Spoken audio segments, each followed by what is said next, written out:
안녕하십니까? 저는 타오광 유엔입니다.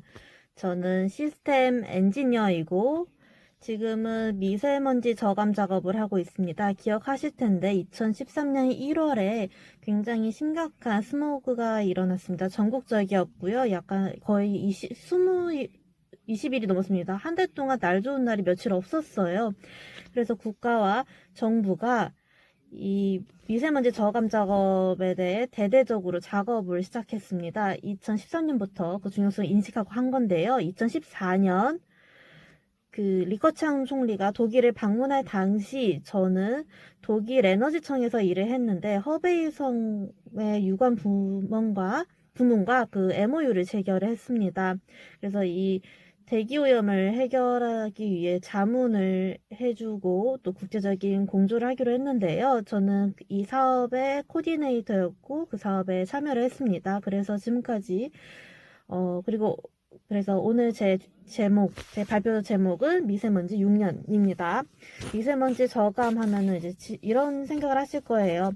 우리의 미세먼지 그 퇴치 속도는 빠른 편이니까 이 PM2.5라는 건 어디서 온 것일까?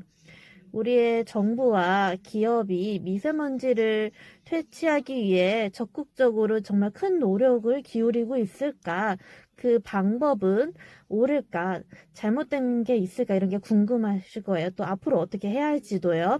네, 그래서 오늘 제가 얘기하려는 것도 이와 관련이 있습니다.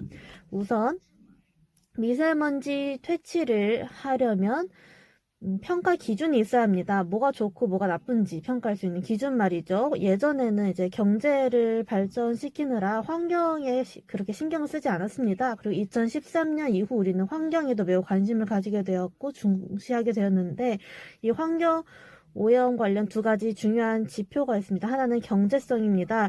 즉, 이 대기오염 문제를 해결하는 데 있어서 자칫하면 정말 물 쓰듯이 돈을 쓰게 됩니다. 수천억 위안을 막 쓸 수가 있죠. 그리고 중국의 경제 상황이라 했을 때 굉장히 부유한 것도 아니고요. 또 설사 그렇다고 해도 그런 나라들이라고 해도 환경오염 문제를 해결할 때는 그게 굉장히 그런 큰 돈을 들인다는 게 쉽지가 않습니다. 그래서 중요한 거고요. 두 번째는 에너지 안정적인 공급입니다. 많은 분들이 소홀히 하는 부분이기도 한데요. 두 가지 사건을 다시 말씀드리려고 합니다. 10년 전인 것 같은데요. 대략적으로.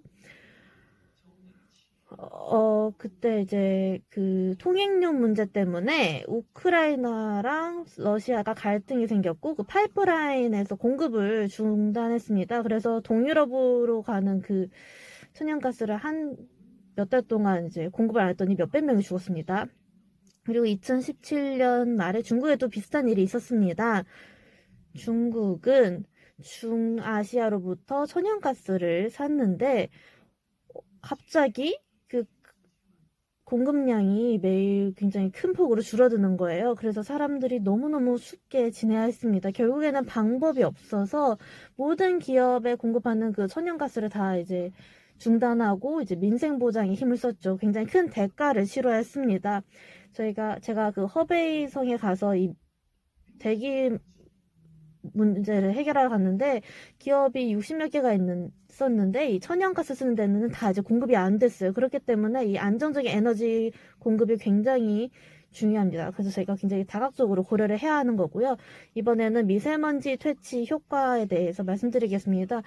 중국 북방의 한 도시의 그래프인데요. 2013년 초미세먼지가 전 중국 최고 수준입니다. 지금 얼마나 줄었냐면 괜찮습니다. 꽤 좋은 성과가 나왔는데요. 이 초미세먼지 PM2.5의 경우 절반 이상 조금 더 줄었습니다. 그리고 또 보셔야 될 게 바로 이산화황입니다. 얼마나 줄였냐.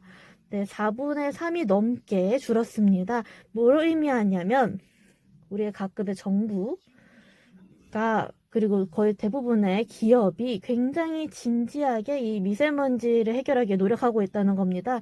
아시다시피 이 석탄 연기, 이제 석탄도 주요 오염원이잖아요. 이 연기를 처리할 때 이 제진 작업 과 탈황이 중요합니다. 재진이 1순위인데요. 이걸 제대로 안 하면 탈황탑에 먼지가 쌓이기 때문에 이걸 반드시 잘해야 됩니다. 탈황의 경우에도 한 90% 정도의 효율을 보이고 있는데요.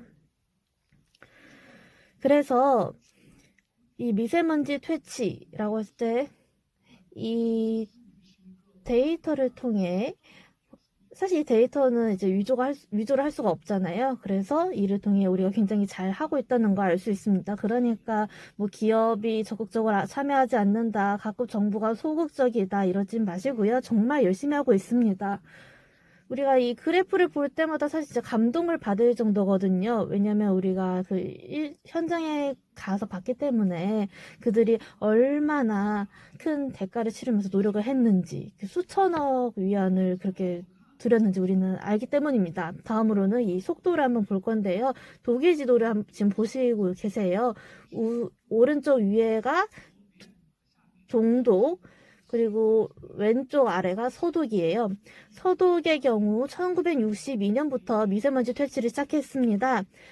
그 당시에 루르 지방에서 굉장히 심각한 미세먼지 사태가 일어나서 중국의 2003년, 13년과 거의 맞먹을 정도였어요.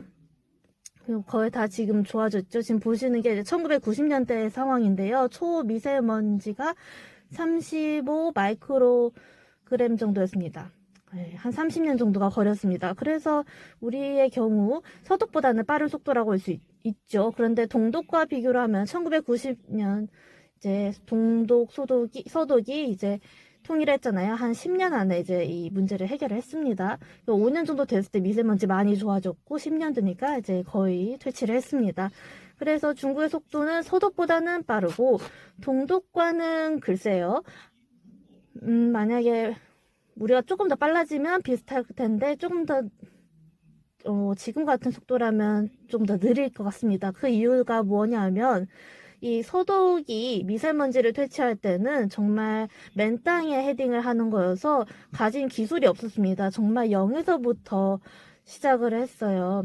그리고 동독의 경우는 이제 서독의 경험을 빌려서 할 수 있었기 때문에 더 빠른 속도로 미세먼지를 퇴치할 수 있었습니다.